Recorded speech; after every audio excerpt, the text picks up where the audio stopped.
There certainly will probably be motions in limine by the millions, in which I have to answer the questions of what, if any, of this evidence is either so speculative that it shouldn't be offered, what if any of this evidence is irrelevant, what if any of this evidence is so prejudicial that it shouldn't be offered.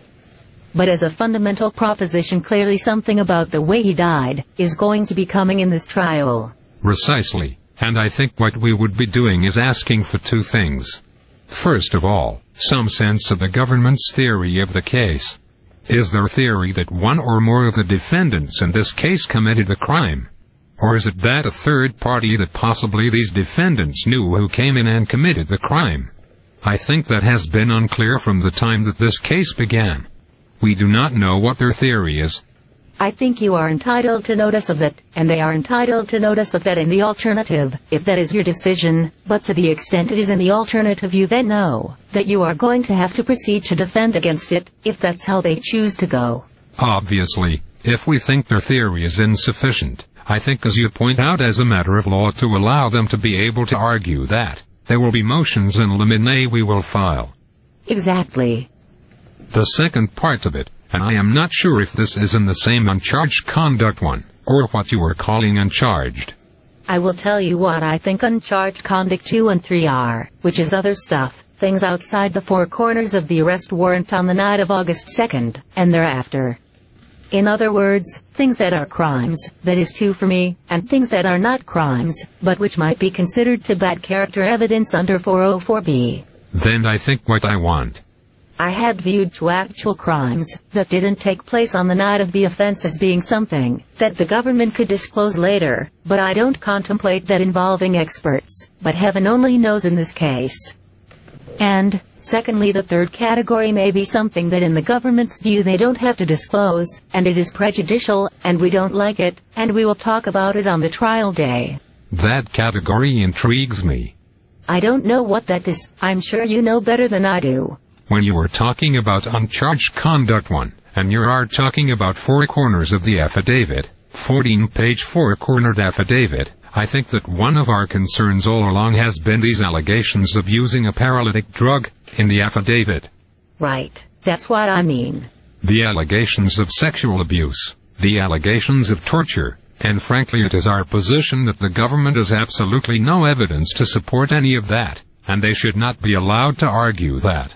My impression is that is included in your uncharged conduct number 1. The government would disclose to us which of those arguments they actually feel they are going to make at a trial, and then we could challenge it in the form of a motion in limine, or possibly a... Exactly. Truly, I do want to emphasize number 1, that I'm not going to treat that notice as a matter as to which the government might be stopped later on from asserting slightly different facts, or that it has waived arguments, or that it is bound to make certain arguments. In other words, it is notice such that you will be sufficiently aware of those things that you would have to defend against. And to the extent that they file it in the alternative, or say we may seek to introduce evidence of that as their decision, I think that they have got up until the minute they offer it to offer it. It is just that you need to have notice that they might, so that you can meet the force of it, and to file whatever motions you want. And I assume if they don't give us notice, if they make a decision that they are not going to use a particular allegation made in the affidavit, that they would be stopped then from using that at trial. I'm not going to say that now. I don't know what allegation we are talking about to the extent that you have had notice of what is in the affidavit since a long time. Here may not be an issue of prejudice. If it was something that you would have hired an expert and conducted scientific testing to rebut, that would be a different story. Well, if they say they are going to use, they plan on using everything that they have alleged in the affidavit at trial, then I think at least we know what we are doing. If they say we are going to use half of what we've got in the affidavit. That is not what I'm asking for. I'm just not doing that. What I'm saying is to the extent that there is uncharged criminal stuff in the affidavit, such as a suggestion of sexual assault, if you're going to be arguing that the victim was sexually assaulted by someone, we don't know who, but we are not saying that he did it, that would be nice to know. If you don't know yet, that is fine.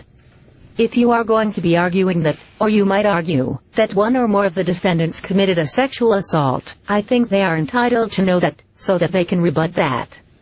Beyond that, to the extent that you challenge the foundation for such an argument, I think that would be a motion in limine that I would address later.